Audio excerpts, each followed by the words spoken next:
Hello everyone and welcome back to the channel. Today we're diving into the world of distributed storage with a project called Ceph. If you've ever needed a highly scalable and fault-tolerant storage solution for your applications, whether it's for block storage, object storage, or a file system, Ceph might be the answer. Think of it as a system that lets you treat dozens, hundreds, or even thousands of disks as one rock-solid pool that refuses to go down. And to make things even better, we're going to show you how to get started with it on the Google Cloud platform in just a few minutes.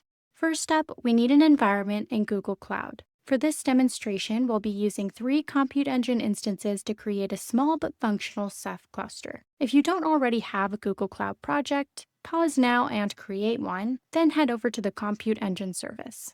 You'll need to make sure that you enable the Compute Engine API as well to actually be able to spin up virtual machines.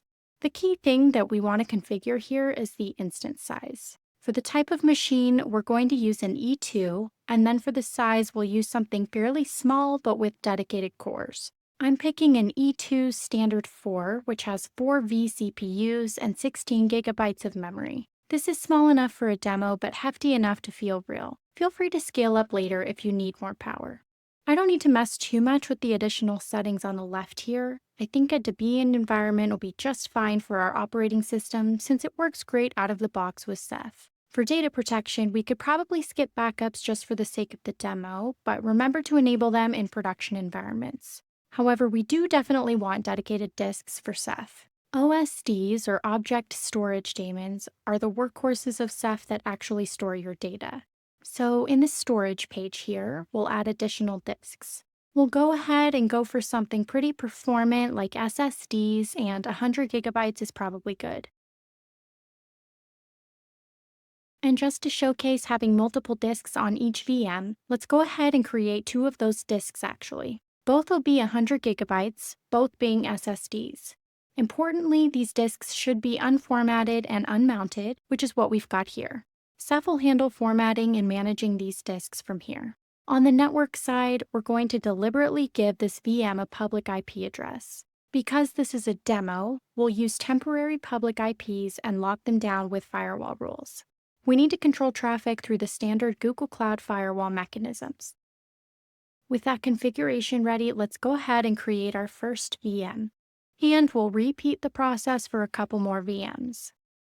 Now, ideally, we would create an instance template or something a little bit more reusable here. But since this configuration is pretty straightforward and we only need 3 VMs, I'm just going to go ahead and manually create the additional 2 VMs to keep the demo moving.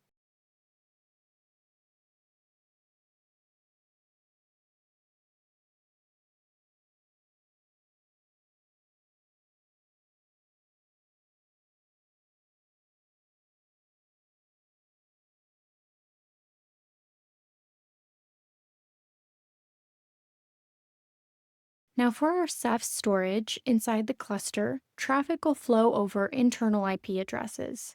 We need something that we might call a bootstrap node, which is one of these nodes that we'll use to set up everything else. The first VM seems like a logical choice for me to use as the bootstrap node. We can use the SSH in-browser feature to easily access that machine, which makes things simple since we don't need to set up local SSH clients. Now, since we're on a Debian machine here, we're going to use apt to do our package installation.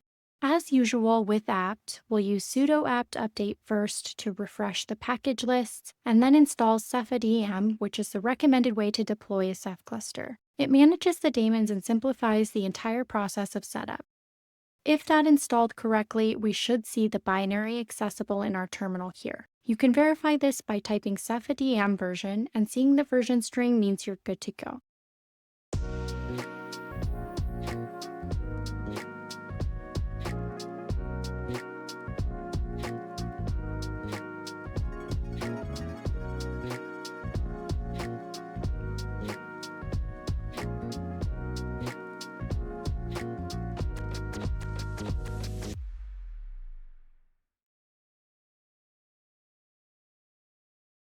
All right, so after getting the binary installed and doing some initial configuration, now what I'd recommend for your provisioning is just to use the demo user, since this has passwordless sudo access, and this is true on all the machines by default in Google Cloud. We'll also need to provide an explicit SSH key pair so our nodes can communicate with each other. We can generate an SSH key pair with something like the SSH keygen command. Save that key pair, and then we can take the public part of that key pair and just add that to all of our different VMs for authentication. So we've got VM1, VM2, and VM3. Let's go to the first one here in the console. You can see that in the SSH keys section, we just have the Google SSH key that we're using now to connect via the browser. Let's add one more by going to Edit, and then in the SSH keys section here, we'll add an item and paste in that public key we just generated. Now, ultimately, we'll need to SSH into all three of our machines from the Bootstrap node. So while we're making these updates anyway, let's go ahead and pop into our VM2 and VM3 and do the same thing. We want to add that same public SSH key to each machine. This gives us 3 nodes, 1 key, and 0 password prompts, keeping things simple.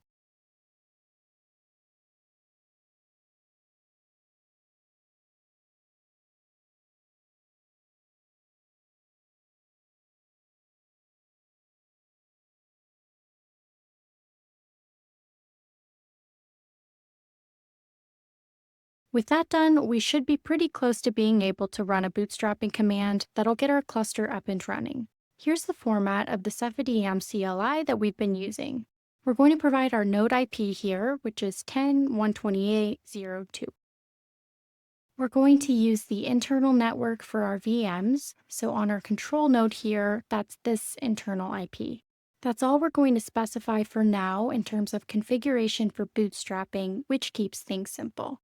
However, we do want to provide our own custom SSH public key, which is going to be at that location we saved earlier. Same thing, we need to point to the private key for the other half of the key pair. And finally, we'll also provide an SSH user flag. We're using this demo user because it has sudo access. This is our moment of truth. Let's see if that'll work for bootstrapping.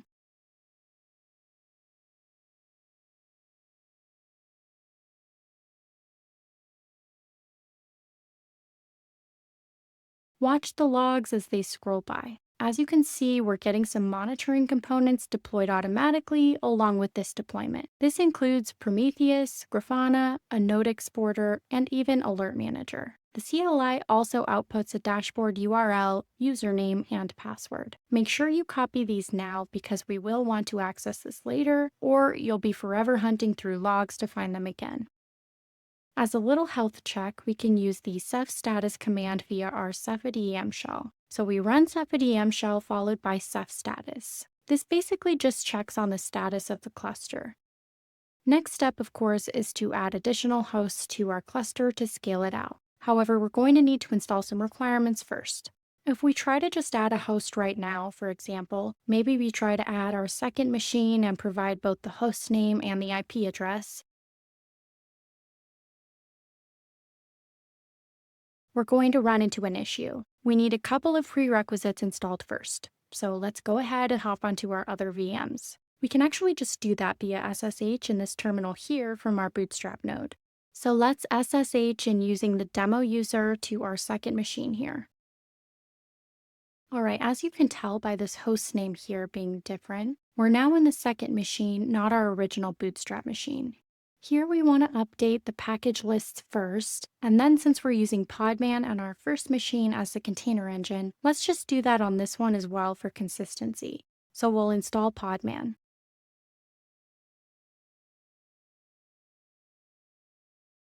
All right, that's looking good. Let's also install the Crony runtime library and the LVM2. These packages should cover our prerequisites to be able to expand our cluster.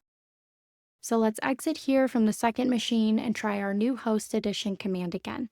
And that's looking good this time. Again, we can use this ceph status command to just check how everything is running. It might look like it's possibly constrained to the local host there at first. Let's do a ceph host ls just to be explicit and list our hosts. All right, we do indeed have 2 different hosts on the cluster now, so that's looking good. Victory. Next up, let's SSH into another one of our instances, the last one, the third instance. And from there, we'll do that exact same process of installing the prerequisite packages. Same SSH dance, same package installs with apt update, podman, crony, and lvm2.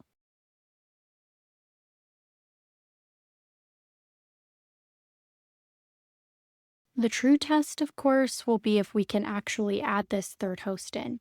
Let's exit back to our Bootstrap node and run the host add command for the third machine. And indeed, that's looking good. We now have 3 hosts in our cluster. Now, we haven't actually created any object storage daemons yet, which again are the workhorses that actually store the data. Remember, we have 2 100 GB disks on each of the 3 VMs for a total of 6 disks that we want Ceph to be able to use. So we can list our devices to see what's available. And we see all 6 disks there, 2 disks per VM, just as expected. We'll add those using a pretty similar command here. We want to add an OSD daemon across basically all of our nodes here. So we can be a little bit of a long command, but we need to specify the instance and the path for each disk. I believe we can provide a bunch of these if we'd like, so let's go ahead and specify all our SSD disks here.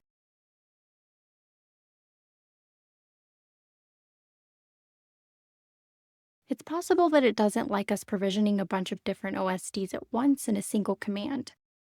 Let's just try a single one first. And indeed, that's working nicely. So we'll just go through these one by one, adding each disk individually. While it's certainly more painful to do that one by one rather than all at once, we'll get there in the end.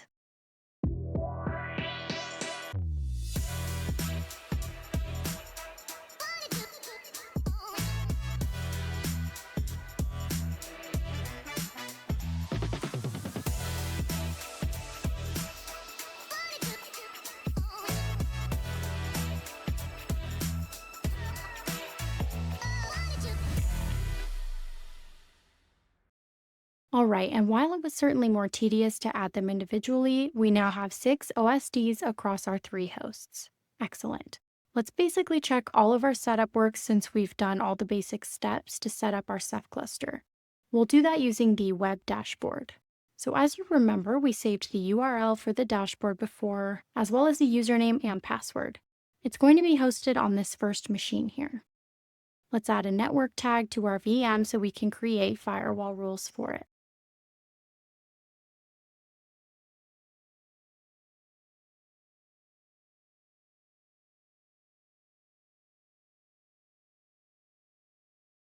Here we go, network tags. We'll add Ceph dashboard as a network tag so that we can conditionally allow traffic to it in our firewall rules.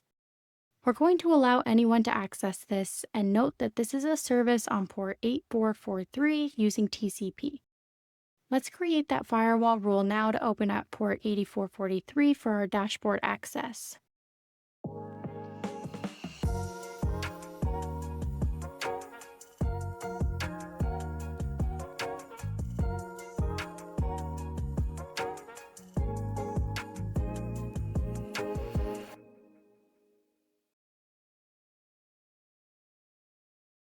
All right, and now we can navigate to our dashboard. Hit the IP address over HTTPS.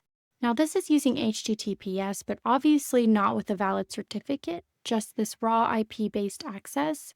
So your browser will warn you about the certificate. That's expected for a demo. We've got a pretty cool login screen here, if I do say so myself.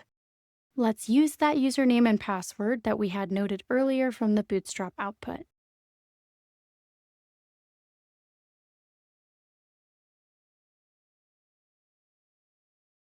And we're in. Looking at our hosts here, we've got all of our hosts looking really nice and healthy.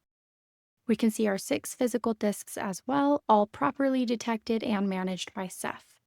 Our dashboard at the top gives us a good idea of where we're at with this Ceph system. You can see various metrics and the overall health of the cluster. Oftentimes, Ceph is used for object storage, but we also see some server level metrics and performance data as well. We'll talk about actually using Ceph for storage data in a future video, but we hope this was helpful in getting you started and set up with the Ceph system on Google Cloud Platform. Please enjoy responsibly.